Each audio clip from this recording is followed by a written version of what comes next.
Tandem Nomads, episode 257. So you know that this is time for you to hire a virtual assistant.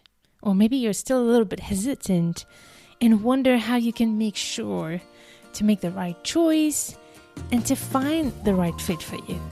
So we are going to discuss this in this episode. Hello, Nomad Nation.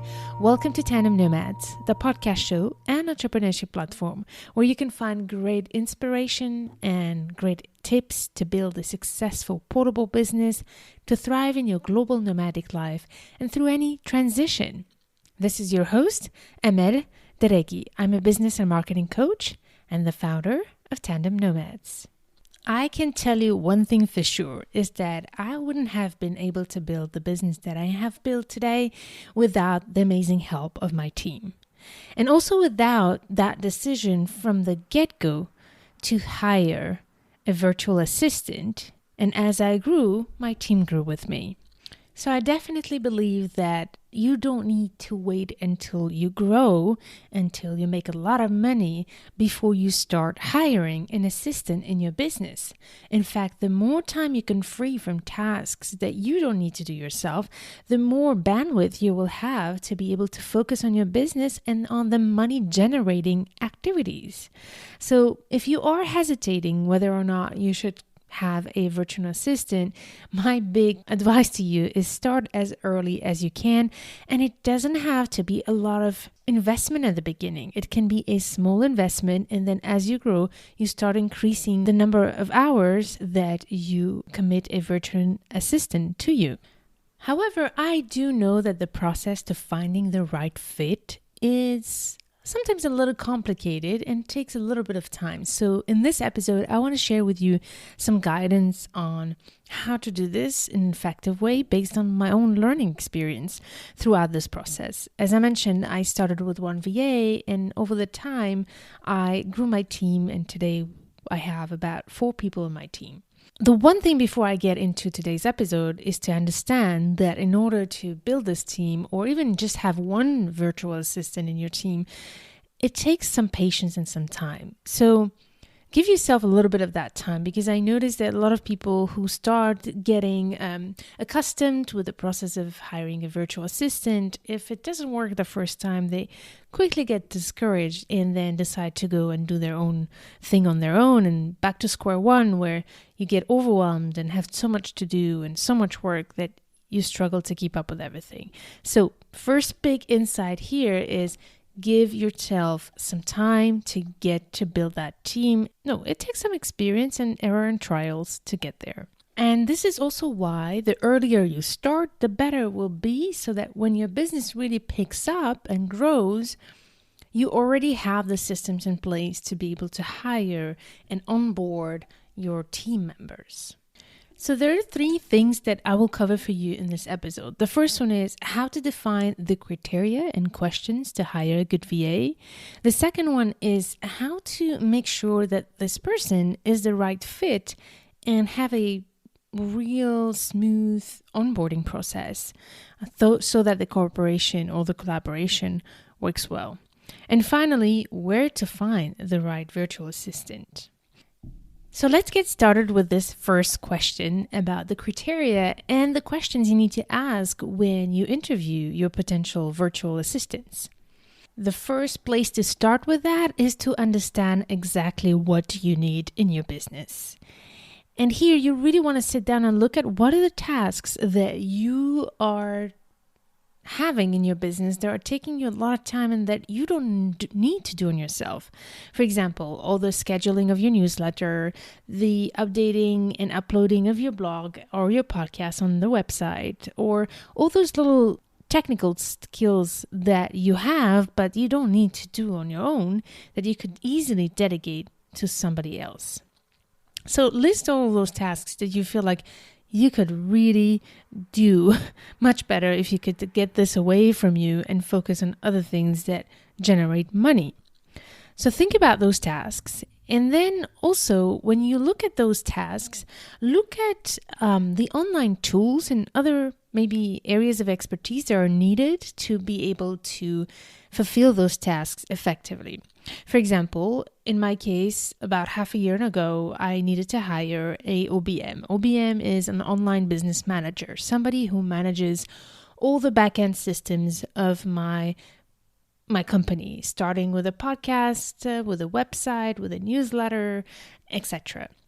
But on top of those traditional tasks of a VA, an OBM is also somebody who actually thinks of processes and systems and how to improve productivity and effectiveness in the back end of the business. For example, one of the roles of my OBM is to look at my client onboarding process and making sure that when the client's on board in my programs, that the flow is really smooth and that the things are working well. Also, the OBM has the job to think of more like the strategy in terms of automation, in terms of scalability, and all of those things. So on top of those traditional VA tasks, an OBM does a little bit more in terms of strategy and creating effective processes in the back end of a business.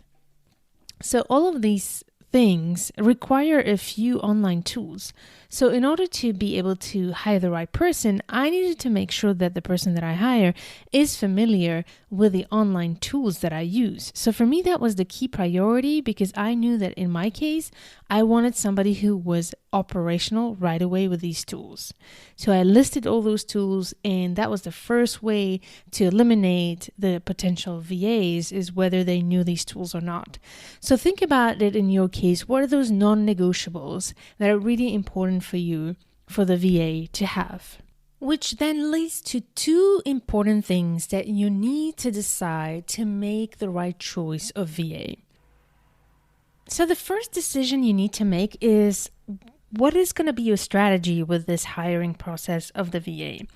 And for this strategy, there's two ways to go. Especially when you're starting, this is important to define and have clarity, because I feel like the whole frustration comes from not having this clearly set.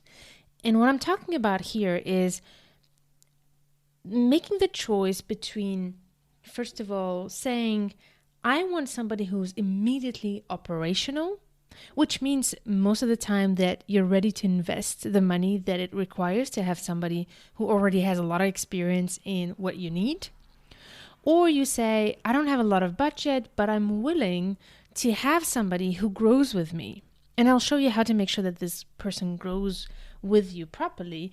But these are two key strategies here that you need to choose. Do you have the budget to hire somebody who's operational immediately?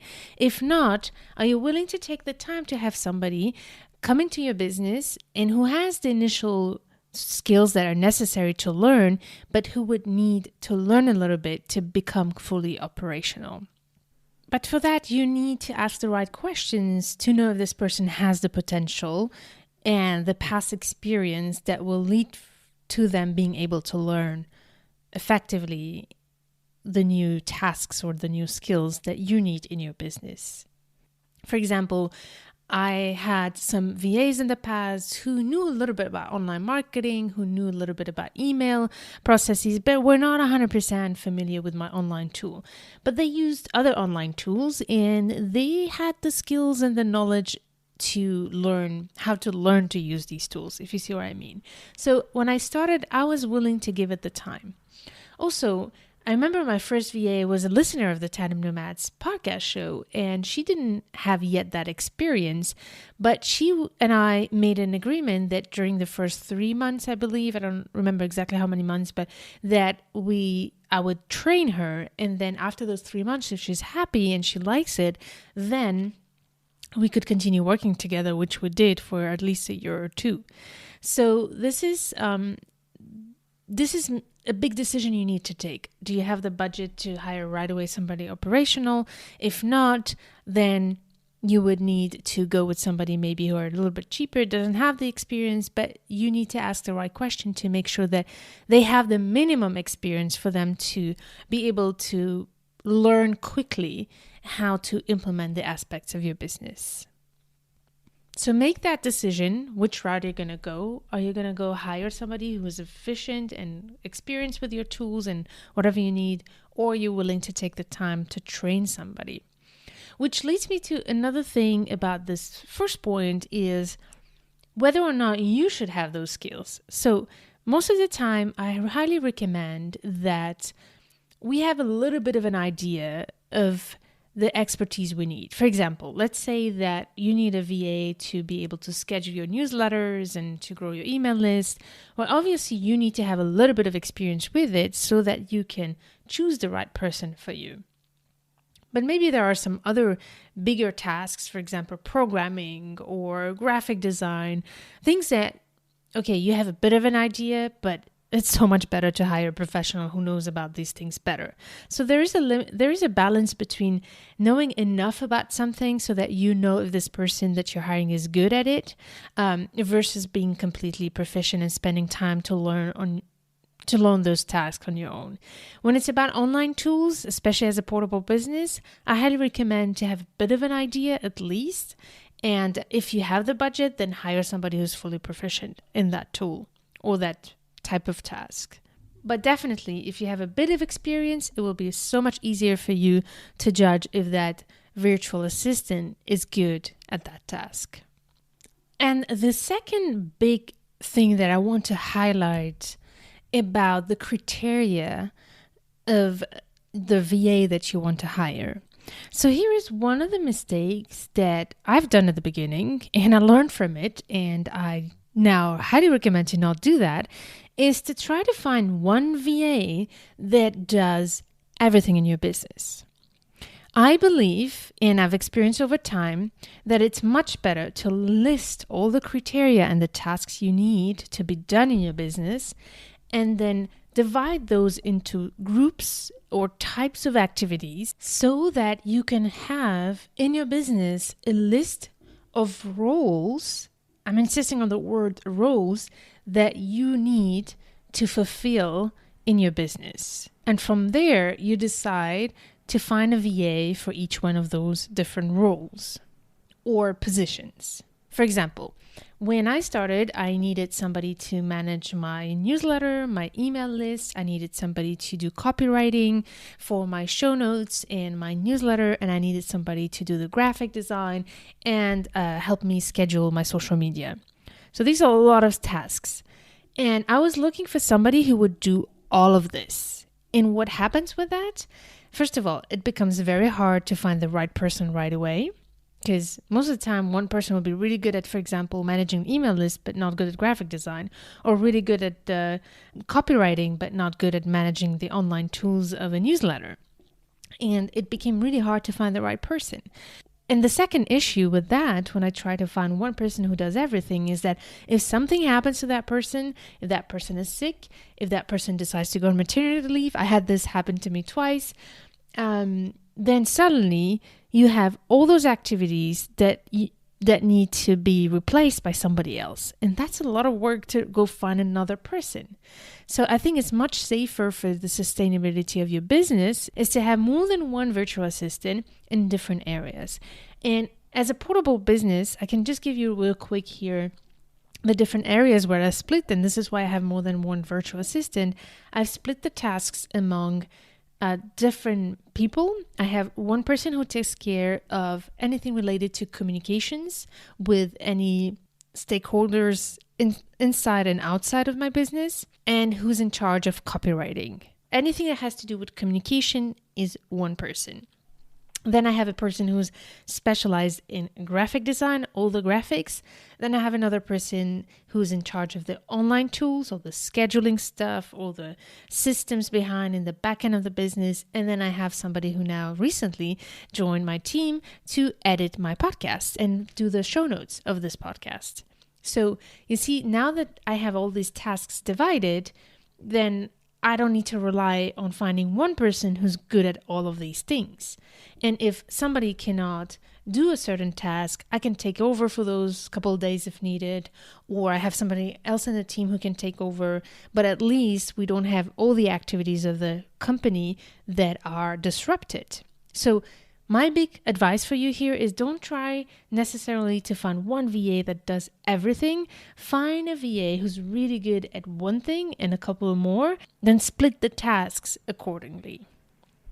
And that way, you build the right team for longevity in your business. In fact, it can create a lot of work to constantly have to find somebody. So it's really important that you run your business like an entrepreneur and think of your business as a leader and as a team. You want to have a team that wants to work with you for the long run. So the best way to do it is to really think of those different tasks, but also the different roles that you need in your business so that you can have some sustainability in your business growth. All right. So once you have made those two big decisions, then comes the more practical aspects of asking the right questions to your VA and making sure that you are selecting the right people for these different roles. So first of all, as I mentioned before, you need to list the tasks they need, make sure that they have the experience, and then find whether you are willing for them to learn on the go or if you want somebody who's completely operational. So based on that, you will decide what questions to ask to know that.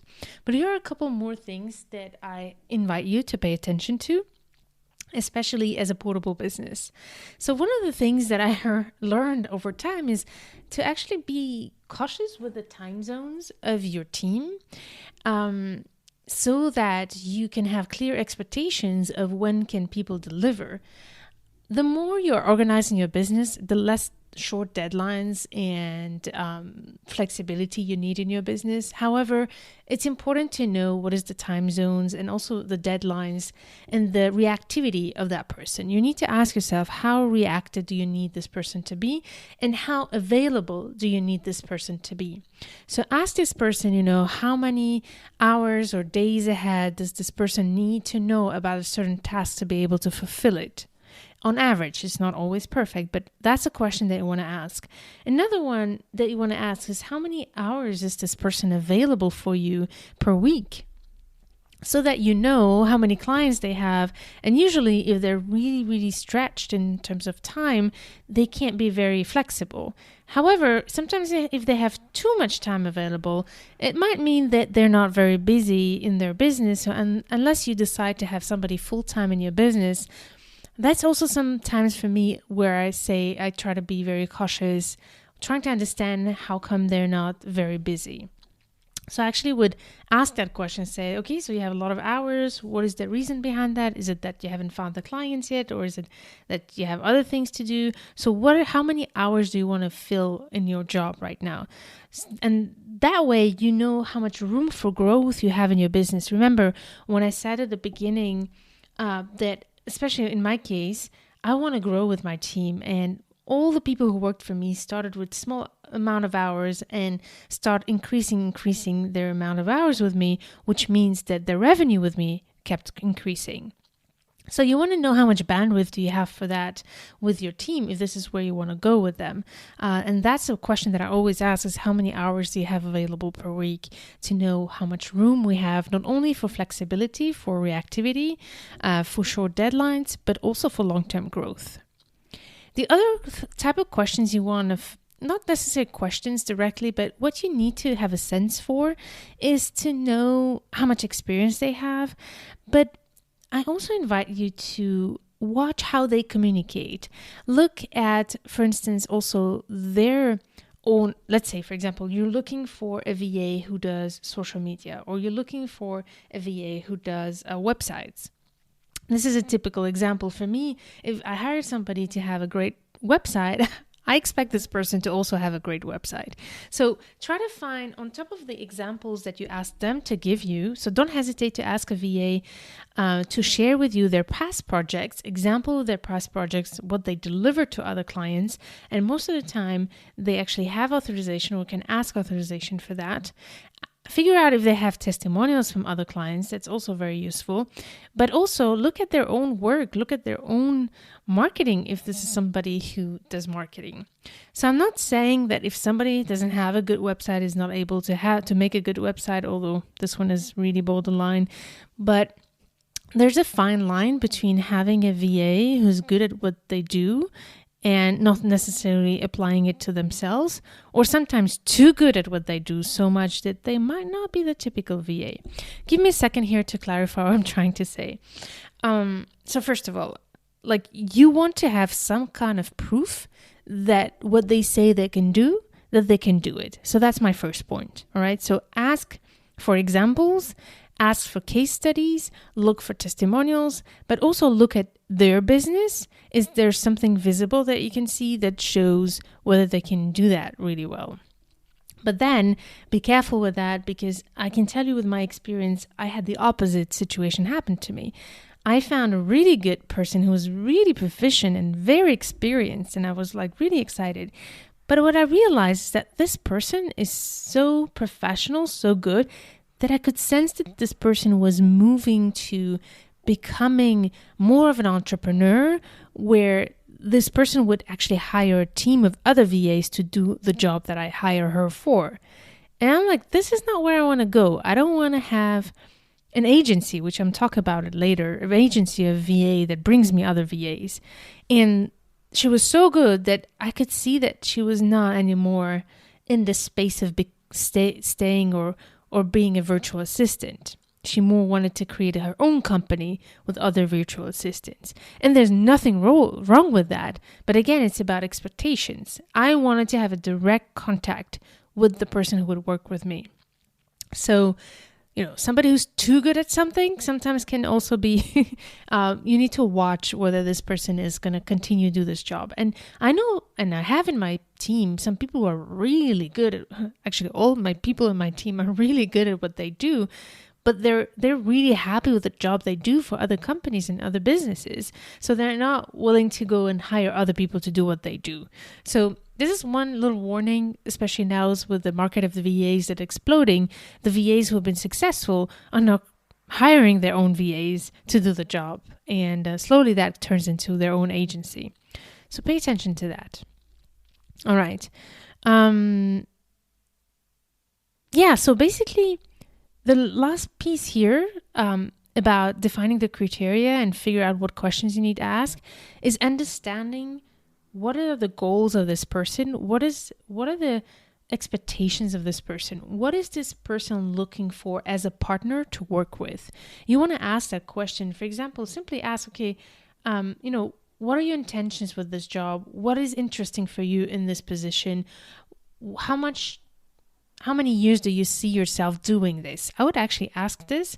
I've been asking this. How many years do you see yourself doing this? If this person is saying a year or two, or if this person is even saying a few months, that for me is a signal that I'm not going to go work with somebody who looks at doing this for a few months ahead. I had a person, for example, tell me she was a great fit. I loved her and she had everything. She checked all the boxes. But then when I asked her, okay, what are your plans for the next months? So her plans was actually to go on holidays and travel the world, but not even work while traveling. She wanted to basically travel the world and just have fun, and that's okay. But I knew that if that was her plan, then she's not going to be a good fit for me, where I need somebody who's going to be all year round available. Of course, we all have holidays in my team. We all have holidays and we tell to each other when we're going to go on holidays. But if it's this sabbatical type of year where this person just wants to make a little bit of money on the side, then it was not a good fit. So ask your VA about their goals and what are their plans for the next year or the time frame that is important to you. And my final tip here about how to define the criteria and hire the right VA for you, obviously, is to interview more than one so that you can make an educated decision. And when you go through the process of interviewing based on what I just shared with you, all these VAs, also don't hesitate to listen to your instinct. It's really important that you have a good feeling and a good rapport and a good impression about this person, that you feel like, okay, this is going to work. Sometimes the people would fit all the criteria, but you need to get along with those people. You need to be on the same wavelength. However, you don't need to be friends, that's for sure.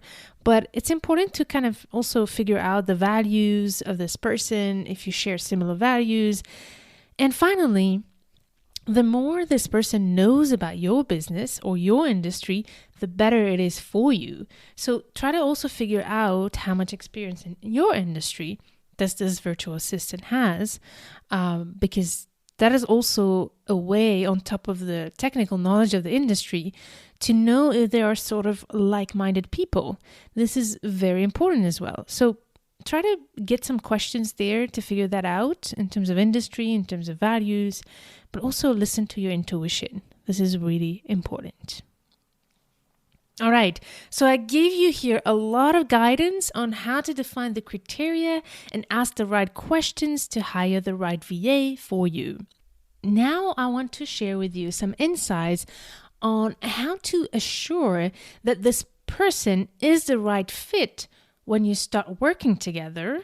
This is after you made the decision, and how to make sure to have a smooth experience once you start working together, because you never know if the right person, because you never know if this person is going to be the right fit for sure until you start working together. So you need to use that time when you start working together to be strategic about monitoring if this is going to be the right fit. So this is also about expectations. It's really important, like I said at the beginning, to expect that things might not go as planned. It is important that you understand that all those questions and guidance and interviews that you had before, there's nothing that can guarantee that this is the right fit until you start working together. So here are a few things you can do when you get started to make sure that the onboarding process goes smoothly, but also that if it doesn't work out, that you have an easy way out. Because if you prepare for it, it becomes much easier to either fix things or discontinue so that you can find somebody else. And ultimately, it's really about finding the right person, like I said before, for long-term success and for long-term growth together. So my first advice about this part is all about expectations. It is so important that your expectations and the expectations of your VA are really clear. So for that, hopefully with the first part that we've discussed today, you already have had the right questions and the right conversations to set the expectations right in both sides. So that's where everything starts. And the second thing that I wanted to insist on, although I said it before, is to also be patient through the process and be willing to take the time to go through that process. Don't expect to hire a VA and that this VA would be operational the first second that this person comes into your business. Obviously, you need to have a bit of an onboarding process to be able to make that transition smooth. So that onboarding process, it would be hard to go into details, but I will give you some tips here. Before I go into those tips, what I want to say to you is that the more organized you are in your business, the more you have put in place certain processes in your business, the better the onboarding process will be for your VA. If it's in a mess in your business, it's going to be very hard for you to have a successful transition with a VA. The more organized you are, the better it will be for you. For example, when it's about delegating the content management of your social media and all your weekly content, the more you have an organization for yourself, the better it's going to be to explain to your VA what to do when and set up deadlines, and as well as have a clear timeline in your business so that you can organize yourselves and communicate the best way possible. For that to happen, what you need in your business is an SOP, a standard operating protocol. Every single project that you have, especially the projects that are repetitive, for example, your weekly content, you need to have an SOP for it. So if you are part of my online program that's called the Portable Business Accelerator, where I teach you all the foundations and step-by-step how to build those solid foundations for a successful portable business, a huge piece of this program is taking you through the 12 steps to create weekly content consistently and effectively. So those 12 steps are actually what will help you create your SOP. It would be very difficult to teach that in a podcast episode. So if you're interested, make sure to check in my online program called the Portable Business Accelerator, where I really take you step by step through the process and give you templates. And basically I chew all the work for you. All you have to do is to follow the checklist one step at a time. So if you have that organization, it's very easy to bring in a virtual assistant that will know exactly what happens when this person needs to execute. So look at your projects and try to put in a standard operating protocol, a step-by-step process, so that it is easy to explain to the person what tasks this person has to do and when it has to be completed. I have another episode where I talk a little bit about that, and I will put it in the show notes of this episode on tandemnomads.com/257. And I will also put inside the link to my program, the Portable Business Accelerator, where you can see in details how this program works and how you could take benefit of it to be able to create great processes in your business, to save time for yourself, but also to create the foundations that will allow you to grow your business, including with a team. So check it out on tandemnomads.com/257. All right, so with these processes, the tips I'm going to share with you will work even better, but here are other things that you can do to make sure to have a smooth onboarding process with your VA and be sure that this is the right fit. So the first thing is to actually have a trial period. And it's all about setting those expectations, like I said before, having clear expectations. So having a trial period of 1 to 3 months and saying, okay, let's start with a trial period of 1 month, for example, or say 3 months if you need more time. But usually 1 month should be enough to have an idea if this is going to work. And the other way to do it as well is to start the collaborations with small tasks.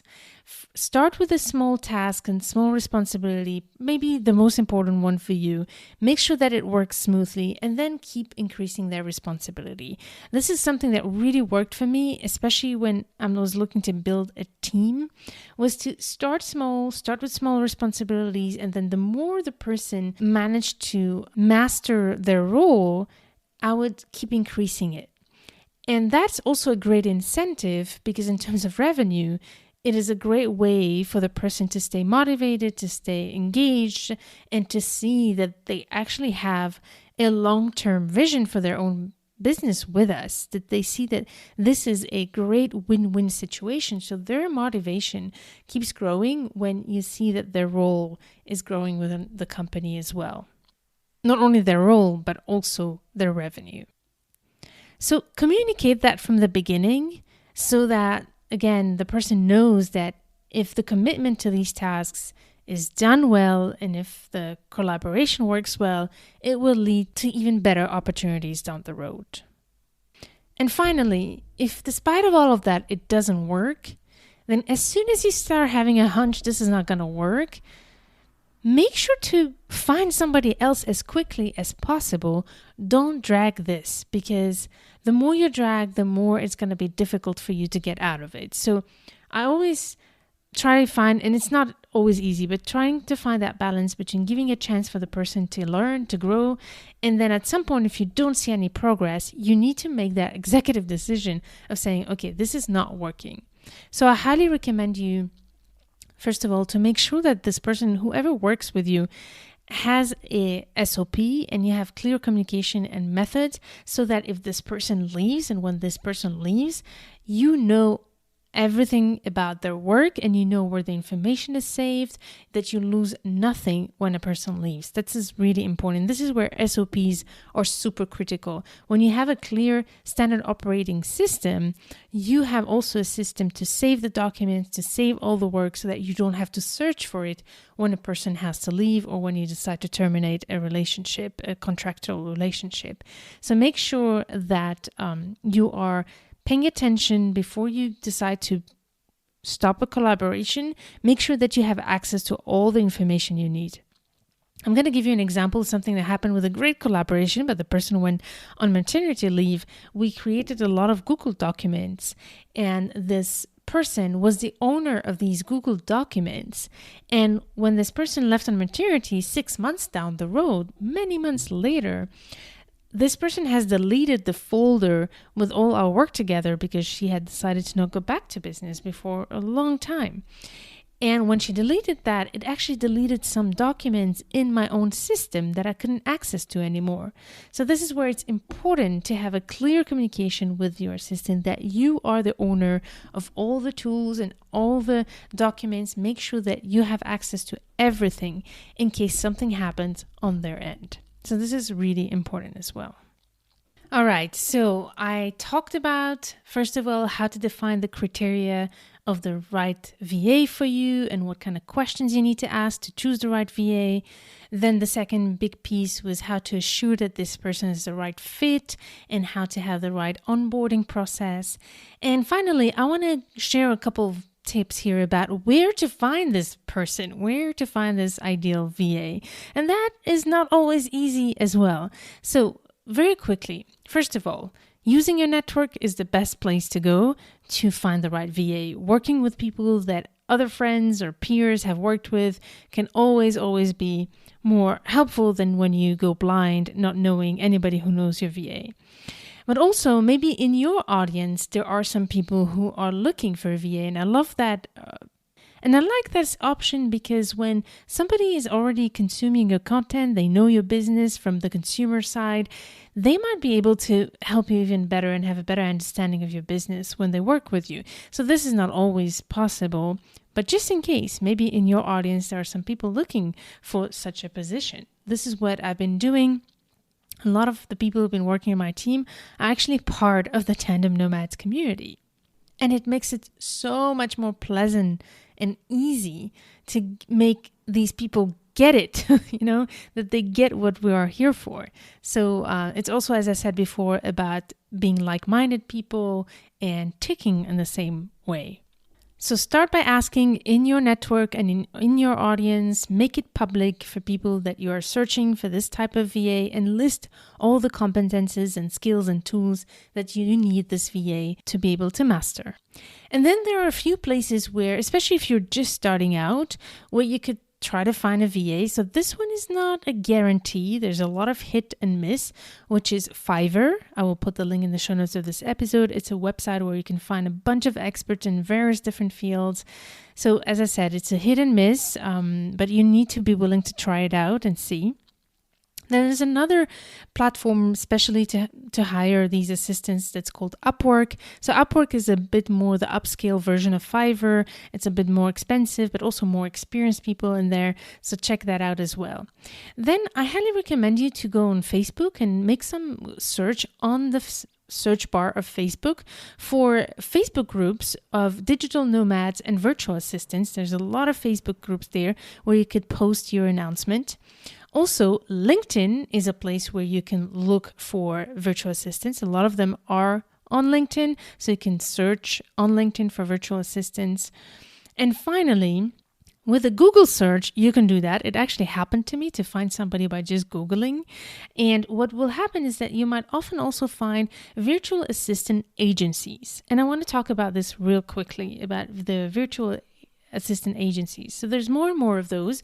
These are like agencies that provide you with a virtual assistant. They ask you what you need and they provide you what you need. So the great benefit of that is that if that virtual assistant is not a good fit, technically they're supposed to be able to replace that person for you. And also if this person at some point needs to leave, they will do all the work of finding the right person for you. My personal experience with that was not that good personally, but I know people who had a great experience. For me, it is important that my virtual assistants, I actually don't use the term virtual assistant anymore because every person has a role, like I said, and they have a name of the role. They're not virtual assistants for me.